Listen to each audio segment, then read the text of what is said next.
Jonathan Letterman was born on December 11, 1824, in Canonsburg, Pennsylvania.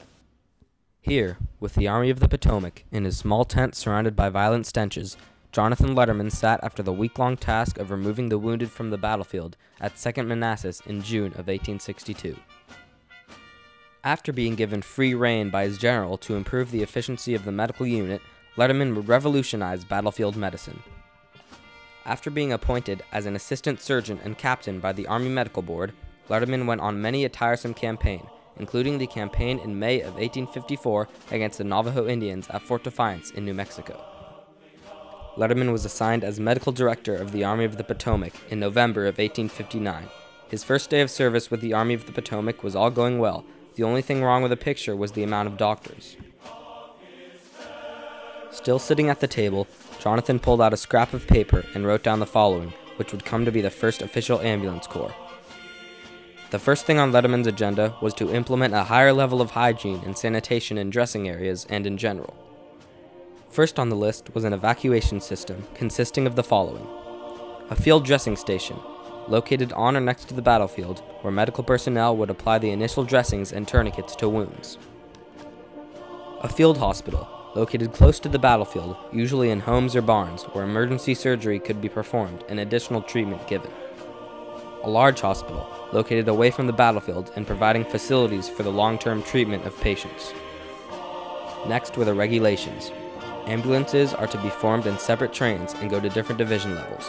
Each train should be under the command of a lieutenant. Ambulances are only to be used for getting the wounded to safety. The order of care and treatment shall be determined by the severity of the patient's wounds and injuries, also known as triage. The Antietam campaign of September 1862 was Letterman's first chance to properly implement his ambulance corps. Letterman then selected the city of Frederick, Maryland, as a medical supply depot, as it had good railway networks. The medical supply, however, got jammed up at Frederick, and the medical supplies did not come through until days later. On September 17, 1862, at the Battle of Antietam, 9,540 soldiers were wounded, but survived, all because of Jonathan Letterman's innovations. Letterman introduced into the battlefield first aid assistance that had never before existed with this kind of efficiency.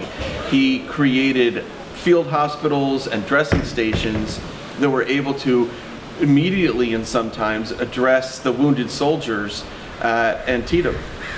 Approximately 10,000 soldiers that were wounded that day received treatment from his people and survived, where that number nothing like that had ever been achieved before.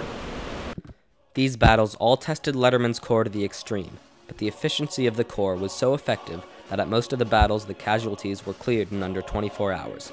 After long and hard deliberation, in March of 1864, the United States Army adopted Letterman's ambulance corps regulations by an act of Congress. Jonathan Letterman is among the most important figures in American medical history.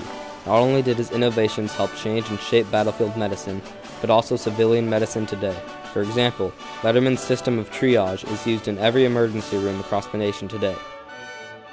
His work during the Civil War has remained fundamental to the modern Army Medical Corps and the handling of casualties on and off the battlefield.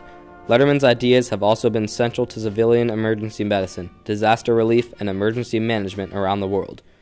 The Letterman Army Hospital, which operated in San Francisco for nearly a century, was named in his honor.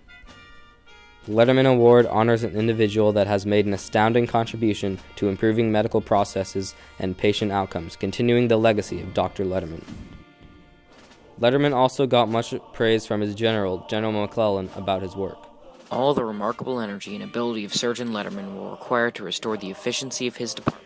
But before he left Harrison's Landing, he had succeeded in fitting out thoroughly with the supplies it required, and the health of the Army was vastly improved by the sanitary measures which were enforced at his suggestion. Major General Paul Hawley, chief surgeon of the European theater in the Second World War, said of Letterman, "I often wondered whether, had I been confronted with the primitive system which Letterman fell heir to at the beginning of the Civil War, if I could have developed as good an organization as he did.